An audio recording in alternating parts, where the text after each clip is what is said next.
तो आज हम व्हीटस्टोन ब्रिज प्रिंसिपल पढ़ने वाले हैं। व्हीटस्टोन ब्रिज प्रिंसिपल क्या है इसके बारे में हम पहले भी जानते हैं कि रेजिस्टेंस को हम ब्रिज की फॉर्म में यहाँ बनाएंगे। इस तरह का एक ब्रिज बनाएंगे रेजिस्टेंस में। 4 रेजिस्टेंस होंगे इसमें।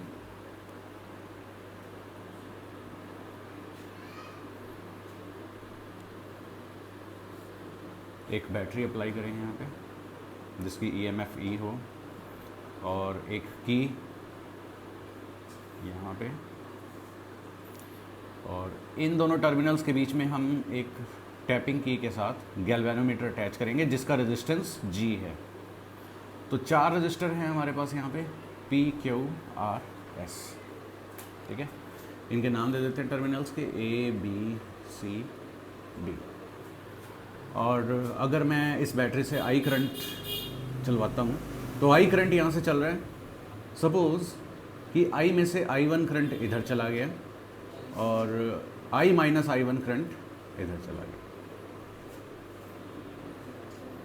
ठीक है, इस बात को आप अच्छी तरह जानते हो। I1 करंट इधर P रजिस्टर में से पास कर रहा है, उसके बाद वो जब B पॉइंट पे पहुंचा तो जब मैं ये की ऑन करूंगा तो इस पाथ में गैल्वेनोमीटर के लिए एक IG करंट फ्लो करेगा। I1 में से IG करंट इधर जा रहा है तो इधर कितना करंट फ्लो करेगा? I1 minus IG। इस आर्म में I1 माइनस IG करंट आ रहा है, BD में IG करंट आ रहा है और इधर AD में I माइनस I1 करंट आ रहा है। तो किरचॉफ के फर्स्ट रूल के अकॉर्डिंग ये दोनों ऐड हो जाएंगे और किसके इक्वल बनेंगे? I minus I1 plus IG के इक्वल। ठीक है, तो ये हमारा पूरा ब्रिज बन गया है एक तरह का। 4 रजिस्टर हम इसमें यूज़ कर रहे हैं P, Q, R, S। अब मैं इसका प्रिंसिपल समझाता हूँ आपको। सपोज करो कि मेरे पास P एक रेजिस्टेंस बॉक्स है। रेजिस्टेंस बॉक्स आपको अपनी लैब में मिल सकते हैं पड़े हुए। तो इस तरह के मेरे पास रेजिस्टेंस बॉक्स हैं और एक रेजिस्टेंस बॉक्स मैं यहाँ बना लेता हूँ। ठीक है, और एक मेरे पास अननोन वायर है। सपोज करो मुझे इस अननोन वायर का रेजिस्टेंस X फाइंड आउट करना है। ठीक है, मैं ये समझा रहा हूँ कि ये किस तरह से बनेगा अभी आपको। तो हम इनको कनेक्ट करेंगे आपस में इस तरह से, और इनके एक टर्मिनल में हम जैसे सपोज़ यहाँ से लेके यहाँ तक एक गैल्वेनोमीटर अटैच कर देंगे, और किसी एक टर्मिनल में इधर से एक बैटरी लगाई, इधर से एक बैटरी लगाई।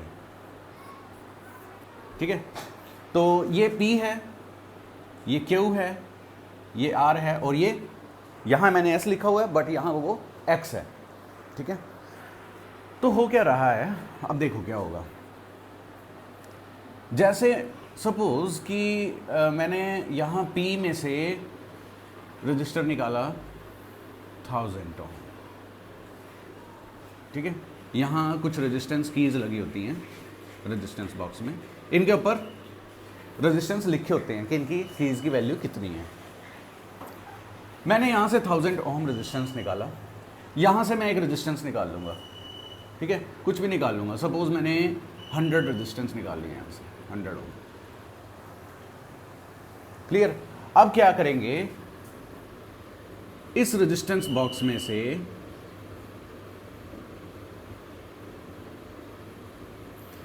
इधर से मैंने एक फिक्स रेजिस्टेंस निकाल लिया, इधर से मैंने एक फिक्स रेजिस्टेंस निकाल लिया। ठीक है, और अब इधर अभी गैल्वेनोमीटर में रीडिंग आ रही होगी कुछ ना कुछ। अब क्या करना है, आर में से आप एक एक करके रेजिस्टेंस की निकालनी स्टार्ट करो। तब तक रेजिस्टेंस की निकालते रहो जब तक कि गैल्वेनोमीटर का करंट क्या ना हो जाए, 0। जो रेजिस्टेंस की आपने निकाली है उसको नोट कर लो, उसको नोट कर लो आप कि कितनी निकाली है। ठीक है, तो सपोज करो कि आपने यहाँ से 100 ओम का एक की निकाली और गैल्वेनोमीटर हो गया बैलेंस। गैल्वेनोमीटर हो गया बैलेंस यानी कि 0 डिफ्लेक्शन शो कर रहा है। तो जैसे ही हमने यहाँ आर में से एक की निकाल लिया, अब हम ये बता सकते हैं कि X का रेजिस्टेंस कितना है। इस X का रेजिस्टेंस कितना है कैसे?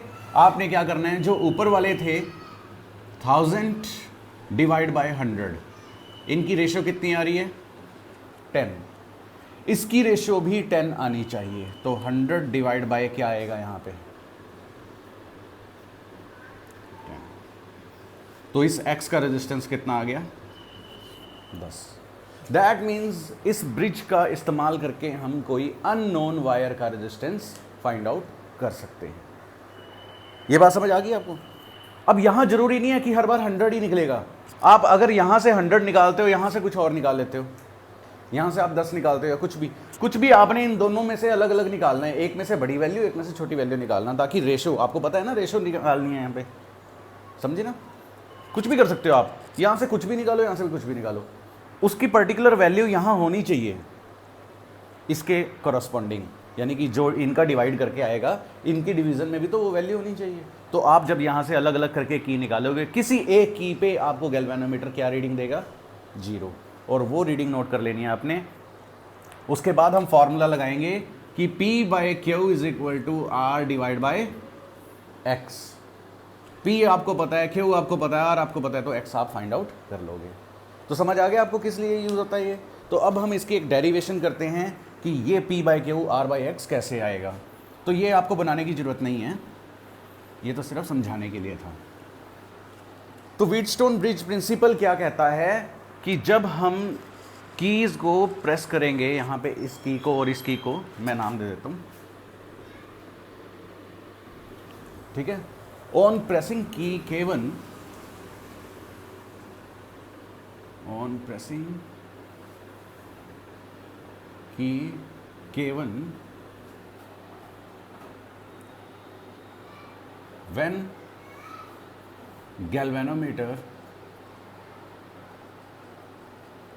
shows no deflection, bridge is said to be balanced। ठीक है, यानी कि जब गैल्वेनोमीटर की value that is IG is equal to 0 होगा, तब हमारे पास P/Q किसके इक्वल होगा R/S के इक्वल होगा। तो ये हमें प्रूव करना है, लेट अस प्रूव। ठीक है, प्रूव करने के लिए apply Kirchhoff voltage law at ABDA। आपने वोल्टेज लॉ, सेकंड लॉ अच्छी तरह पढ़ा हुआ है, सेकंड लॉ अच्छी तरह पढ़ा हुआ है। ABDA पे आपने वोल्टेज लॉ अप्लाई करना है। चलो स्टार्ट करो, A से B तक, A से B तक। देखिए, जहां करंट एंटर कर रहा है वो पॉजिटिव, जहां करंट एग्जिट कर रहा है वो नेगेटिव। यहां एंटर कर रहा है पॉजिटिव, यहां एग्जिट कर रहा है negative, positive negative, positive negative, positive negative. अब देखो A से B, बताओ मुझे वैल्यू क्या है। A से P रेजिस्टेंस कितना है P, और करंट कितना है I1, तो साइन क्या आ जाएगा -I1 P। उसके बाद आओ B से लेके D तक, करंट कितना फ्लो कर रहा है IG, और रेजिस्टेंस कितना है G, तो क्या आ जाएगा -IG इंटू G।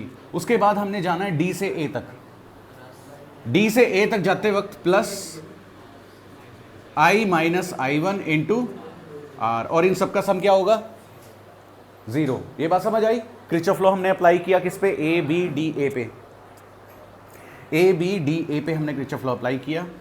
तो ये माइनस खत्म कर देते हैं, मतलब हमारे पास ये वैल्यू आ जाएगी I1P plus IGG is equal to I minus I1 R। Equation number 1, equation number 1 हमने किरचॉफ लॉ अप्लाई किया ABDA पे। नेक्स्ट किरचॉफ लॉ अप्लाई करते हैं BCDB पे। ठीक है, now Kirchhoff voltage law BCDB पे, B से C, C से D और D से B। B से C पे बताओ क्या आती है value, -I1 minus IG into में Q, रेजिस्टेंस कितना है इसका। उसके बाद C से D तक चलो, plus I minus I one plus I G into में S, बाहर निकलते हुए साइन किसमें है? Positive.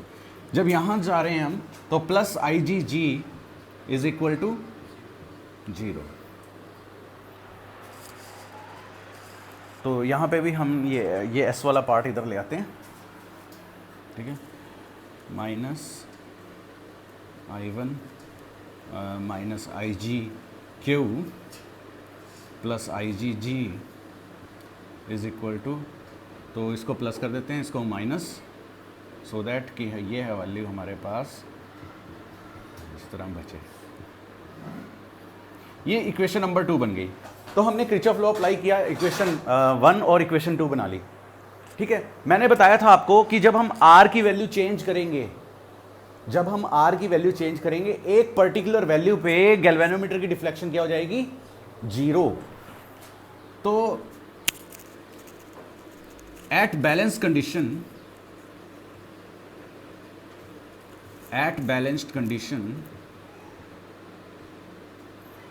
IG is equal to 0। At balanced condition IG is equal to 0। इसके बाद मैं इधर वाला रब कर रहा हूं, नोट कर लिया आपने यहां तक? ठीक है। तो हमारे पास 2 इक्वेशंस बन चुकी हैं। मैं ये 2 इक्वेशंस अब दोबारा यहां लिख रहा हूं, मैं ये 2 इक्वेशंस यहां दोबारा लिख रहा हूं।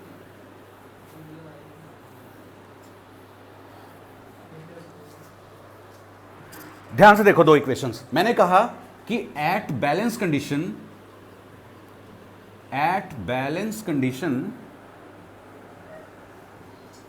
IG is equal to 0। ये बैलेंस कंडीशन कैसे करनी है ये तो पता है ना आपको, R की वैल्यू चेंज कर कर। तो बैलेंस कंडीशन आ गई है, गैल्वेनोमीटर ने 0 डिफ्लेक्शन शो कर दिया है, ये पॉइंट पे और ये पॉइंट पे पोटेंशियल क्या हो गए हैं? बराबर। अब हमने क्या करना है कि इन सारी इक्वेशंस में IG की वैल्यू 0 कर देंगे। तो यूजिंग इक्वेशन 1 क्या IG को 0 कर देना है। देखो क्या बनता है, I1P is equal to I minus I1R। ये आ गई इक्वेशन नंबर 3। नाउ इक्वेशन 2 में भी IG की वैल्यू 0 कर दो। Using equation 2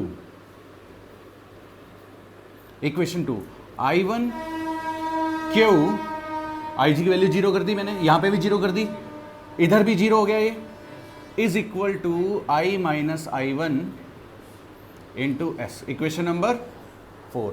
now divide 3 by 4, divide equation 3 by equation 4, तो आपके पास बन जाता है I1P divide by I1Q is equal to I minus I1R upon I minus I1S। I1 से ये वैल्यूज कैंसिल हो गई और लास्ट में क्या बच रहा है? P by Q is equal to R by S।